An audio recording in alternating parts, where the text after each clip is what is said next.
সংযমের মাসে যদি আমরা আমাদের নৈতিক চরিত্র যদি ঠিক করতে না পারি, তাহলে এটার চাইতে আমার মনে হয় আর কোন সুযোগ আপনি পাবেন না। ওই যে হাদিসে আছে, রমজান মাস পেয়েও যে গুনাহ মাফ করতে না পারে আল্লাহর কাছ থেকে চেয়ে, তার চাইতে অদম আর কেউ নেই।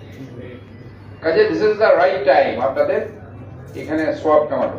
এটা হলো ইসলামিক দিক, উনি যেটা বলতে চেষ্টা করেছেন। আর অন্য যেগুলো আছে এগুলো তো ধরেন আপনারা হয়তো মুনাফা করছেন মানুষের কাছ থেকে, কিন্তু চিকিৎসা মিলে এই টাকাগুলি চলে যাবে। দেখবেন হয়তো আপনার ছেলের অসুখ হয়ে গেছে, ঘরের কারো অসুখ হয়ে গেছে, ক্যান্সার হয়ে গেছে, সব টাকা ওইদিকে চলে যাবে। এটা একদম 100%। এগুলো আমি অনেক রুগী পেয়েছি, যেটা আমি ডাক্তার। আমি যখন তাদের হিস্ট্রি নিতে লাস্টে দেখলাম যে তারা এইভাবে টাকাটা ইনকাম করেছে, অটোমেটিক্যালি দেখবেন এটা। এবং খুব হয়তো 5% লোক এরকম না, যে বাট 95% যেটা আছে। তো আমি এই জন্য বলছি যে এগুলো সতর্ক হওয়া উচিত বলে আমি মনে করি। আর যে জিনিসটা সাস্টেইনেবিলিটি ডেভেলপ করার জন্য আমাদের যে এখন যে আমরা ধরেন প্রশাসন আমরা মিলে ম্যাজিস্ট্রেট সহ যেটা আমরা অভিযান করি, এটা ধরে রাখতে হলে রাজ্জাক ভাই যে কথাটা বলেছে আমরা উঠিয়ে দিব। এরপরে দায়িত্ব আপনাদের। যেমন চকবাজারে আমি যেটা আমার এলাকা, চকবাজার থেকে আমি সবাইকে উঠিয়ে দিয়েছিলাম, সবাইকে উঠিয়ে দিয়েছি। তারপরেও কেউ চেষ্টা করতেছে বসতে, তারপরে আমরা উঠিয়ে দিচ্ছি। আমরা উঠিয়ে দিচ্ছি তো সন্ধ্যার দিকে বসে, এই দায়িত্বটা আপনাদের নিতে হবে। যদি কেউ বসে এটা যদি উঠে দিতে না পারেন, তাই দায়িত্ব আপনাদেরকে নিতে হবে। আমাদের কিন্তু অভিযান, আমাদেরকে ওই এলাকার লোকজন যখনই বলে যে আমার এলাকা বিদায়, সবাই আমাকে দ্রুত ফোন করতে পারছে যে এখানে বসছে, আমি সাথে সাথে লোক পাঠাই আবার উঠে দিচ্ছি। এই দায়িত্বটা আপনাদের। এরকমই যারা এখানে দোকানের মালিক আছে, বন্দারাট বলে নমুক বলে, আমরা উঠিয়ে দিব, কিন্তু পরবর্তী ধরে রাখার দায়িত্ব আপনাদের। পারবেন তো ধরে রাখতে? যদি না পারেন পানিশমেন্ট আপনাদের উপর আমরা ঠিক আছে। অস্ত্র আসলে ওটা প্রশাসন আছে, আমাদের মাহমুদুল হক সাহেবরা আছেন, প্রশাসনের লোক প্রশাসনিক ভাবে আমাদের আমি আর কাউকে আর বললাম না। এটা হচ্ছে বিপরীত এলাকা, হচ্ছে সবচেয়ে ডেঞ্জারাস এলাকা, এবং এদেরকে নিয়ে আমি বসছিলাম। আমি অলরেডি জৌহরকার মার্কেট বহুতল ভবন করার জন্য আমি পরিকল্পনা করছি, যাতে হলিডে মার্কেট করে দেওয়া যায় কমপ্লিটলি। এই ধরনের প্ল্যান আমাদের আছে, কিন্তু বর্তমানে যেটা করতে হবে ওই চৌকি মৌকি সব উঠে দিতে হবে। আমি বলে দিচ্ছি কোনো চৌকি আমি রাস্তায় দেখতে চাই না, এবং সেটার জন্য আমি বসছি অলরেডি।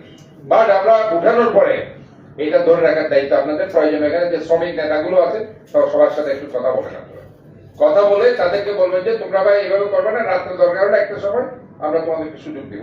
এই জায়গায় আমার মনে হয় আপনারা একটু কম্প্রোমাইজ করলে দিনের বেলাটা আপনারা ফ্রি রাখতে পারবেন। যে টাইমে মহিলারা আসে, পুরুষরা আসে, সন্ধ্যার ধরেন একটা টাইমিং 8টা-9টার পরে যখন লোকজন ওই জায়গায় আপনি হয়তো কোন একটা জায়গায়, যেমন আমরা এখন পে পার্কিং করতেছি, পে পার্কিং এর সাথে আমরা হলিডে মার্কেট আমরা নিয়ে যাচ্ছি। এটা কিন্তু আগ্রাবাদ থেকে আমরা শুরু করেছি। আর যেটা ধরে রাখার দায়িত্ব আমার মনে হয় প্রশাসনের ভাইদেরকে আমি স্পষ্ট বলতে চাই, ম্যাজিস্ট্রেটরা আছেন, তারা কিন্তু উঠিয়ে দিবে।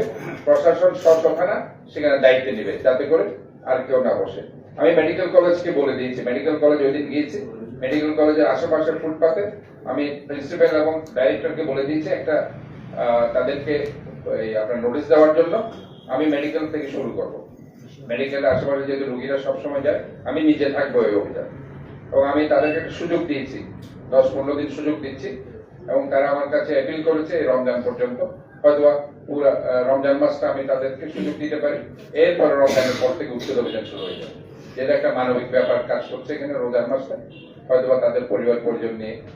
এরপরে কিন্তু সবাইকে উঠে যেতে হবে।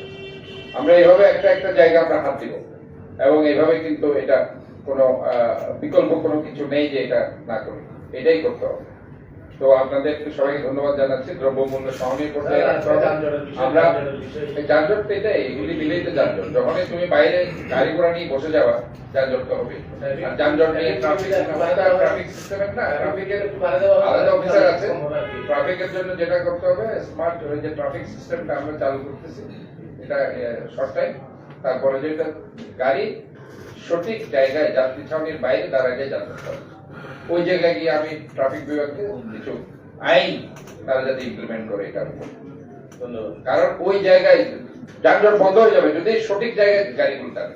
গাড়ি যত্রতত্র দাঁড়ানোর কারণে কিন্তু যানজটটা বেশি হবে। এখনো অবধি আছে। হ্যাঁ, এই জিনিসগুলো আমার মনে হয় লোকালি যদি আপনারা যদি এটা একটা শৃঙ্খলা বাহিনী করে তাদেরকে যদি ওই শৃঙ্খলার মধ্যে আনতে পারেন, তাহলে আমার মনে হয় এটা আরো ভালো হবে। পুলিশ বা এলাকাবাসী যদি এক থাকেন তাহলে কিন্তু এটা এই যানজট আমি একটু করে বলি, আর বলেন না। না, একটু করে বলি, নিউ মার্কেটের ওখানে যে গাড়ি থামিয়ে থাকে এটা কি ট্রাফিক দেখে না? আমি দেখছি, শুনেন, এইগুলি আছে, এটাই বলছি আমি। এই এটা কি ট্রাফিক সরকার সিম্বল, আছে। এটা নিউ মার্কেটের মোড়। ঠিক আছে তো, সবই আছে, কিন্তু একটা সিস্টেমের মধ্যে আনতে হইলে it will take time, একদিনে হবে না। ওই যেটা বলছি আমরা উঠিয়ে দিব, উঠিয়ে দেওয়ার পরে এই যে এটা ধরে রাখার দায়িত্ব কিন্তু মার্কেটের নেতৃবৃন্দকে নিতে হবে। আর মার্কেটের নেতৃবৃন্দ না পারলে এলাকার যে আপনার থানা আছে, থানা সহ বসে মার্কেটের নেতৃবৃন্দ আর এলাকার যে শ্রমিক আছে ওই শ্রমিক ব্যান্ড সহ একটা কমিটি করে এই দায়িত্বে নিতে হবে।